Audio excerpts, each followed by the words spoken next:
A medieval pedigree could reach Ragnar through a single disputed son, then continue confidently toward living rulers. The uncertain link was not a defect for its makers, because ancestry performed political work beyond biological record-keeping. Ragnar offered dynasties a heroic past large enough to connect conquest, territory, and inherited right. Examining these claims reveals how medieval power recruited Viking legend without proving Ragnar's own family tree. The process begins after the 9th century campaigns associated with men later called his sons. Rulers around Britain, Ireland, and Scandinavia governed through households where kinship shaped succession and alliance. Contemporary annals sometimes record fathers, brothers, and sons when those relationships affected conflict. They do not provide a complete agreed line running from Ragnar into later medieval crowns. That continuous ancestry appears through texts created for different communities and political moments. One important pathway passes through Ívar, often compared with the Ímar known from Irish annals. Ímar was a powerful 9th century ruler whose descendants formed the dynasty called Uí Ímair. Those descendants competed for Dublin, York, and authority around the Irish Sea. Their relationship to Ímar is historically meaningful within annalistic tradition. The additional claim that Ímar was Ragnar's son depends upon later identifications rather than an explicit contemporary statement. This distinction shows how a documented dynasty could acquire a legendary grandfather after its political importance was established. Attaching Ragnar widened the dynasty's story from regional rulership to a celebrated Scandinavian heroic family. Their recorded struggles, marriages, deaths, and reigns already shaped the 10th century Irish sea world. Legendary descent changes the interpretation of that power, not the evidence that the dynasty existed. Later Scandinavian tradition makes Sigurd one of Ragnar and Aslog's sons. Genealogical narratives then connect him with lines of Danish rulers. The exact sequences differ, and the heroic beginning lies far from contemporary registration. Once the line reaches better documented kings, however, the pedigree can appear solid from the present backward. This visual confidence disguises the weakest join near Ragnar. Medieval genealogists were not necessarily trying to satisfy modern standards of genetic proof. They organized succession, rank, territorial memory, and the moral character of rulership. A renowned ancestor could express what a dynasty believed its authority should resemble.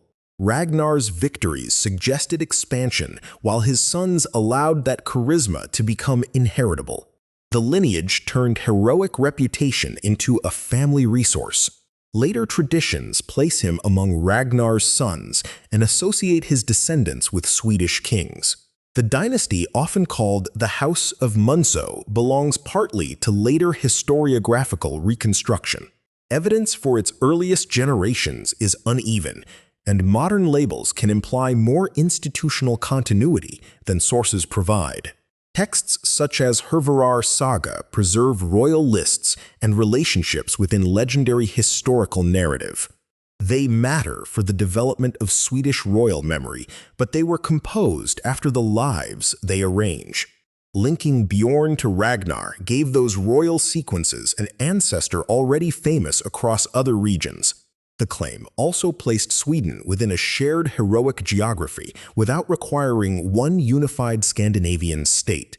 Different courts and writers could appropriate the same forefather while preserving distinct political identities.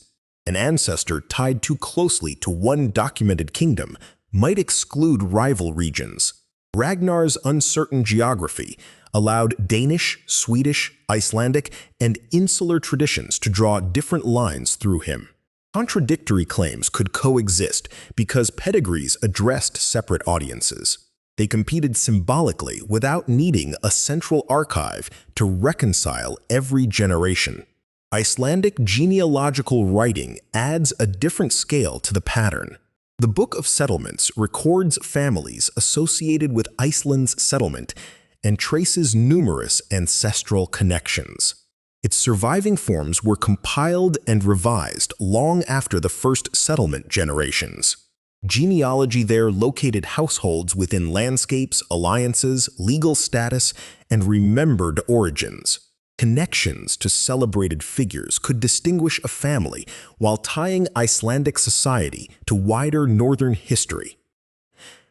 Ragnar's legendary relatives entered such networks through descendants and marriage lines preserved in later tradition. These claims did not create a reigning Icelandic monarchy. They distributed heroic capital among elite families operating within a commonwealth shaped by assemblies and regional influence. Descent, therefore, served different political systems in different ways. At a royal court, it could reinforce succession and territorial ambition. Within Icelandic learned culture, it could organize settlement memory and status among prominent lineages. Around the Irish Sea, connecting Ímar to Ragnar could integrate annalistic rulers with Scandinavian heroic narrative. Medieval Christianity did not necessarily require pagan forebears to disappear. Writers could place them within a providential chronology leading toward Christian kings and institutions. An admired pagan ancestor demonstrated antiquity, while later conversion marked historical transformation. Genealogies thereby crossed religious change without claiming that every ancestor shared the current ruler's faith. Some writers also connected royal lines to biblical or Trojan antiquity, extending pedigrees beyond recoverable history. Ragnar belonged to a middle distance, legendary enough to magnify origins, yet associated with recognizable Viking Age geography. This position made him more politically usable than a wholly mythical progenitor. He could seem close to annalistic history while retaining the freedom of heroic literature. How were such claims constructed on the page? A compiler selected a known ruler, moved backward through remembered fathers, and joined that sequence to an established legendary branch. Marriage could redirect the line when male succession broke or another ancestry carried greater prestige. Repeated names helped create continuity, though they also encouraged accidental identification. Poems, sagas, annals, king lists, and oral traditions supplied materials of unequal date. The finished pedigree often erased those inequalities through a uniform sequence of names. Later scribes could preserve, reconcile, or extend it toward newly important patrons and rulers. One alteration near the top might transform the ancestry of every descendant below. Manuscript variation is therefore not peripheral noise. It records pedigrees continuing to serve changing presents. They could support legitimacy, but they did not automatically secure a throne against military defeat or rival inheritance. Assemblies, aristocratic consent, wealth, ecclesiastical support, and control of territory remained decisive. A heroic ancestor could strengthen a political argument without replacing those institutions. Competing branches promoted different heirs, and chroniclers sometimes contradicted one another. The value of Ragnar's name depended on people recognizing the stories attached to it. That recognition was built through performance, reading, commemoration, and repeated association with famous sons. Ordinary communities bore consequences when dynastic claims justified campaigns or hardened succession disputes. Farm revenues, military service, tribute, and allegiance made elite ancestry materially relevant beyond the court. Still, no surviving evidence shows rulers conquering solely because a pedigree named Ragnar.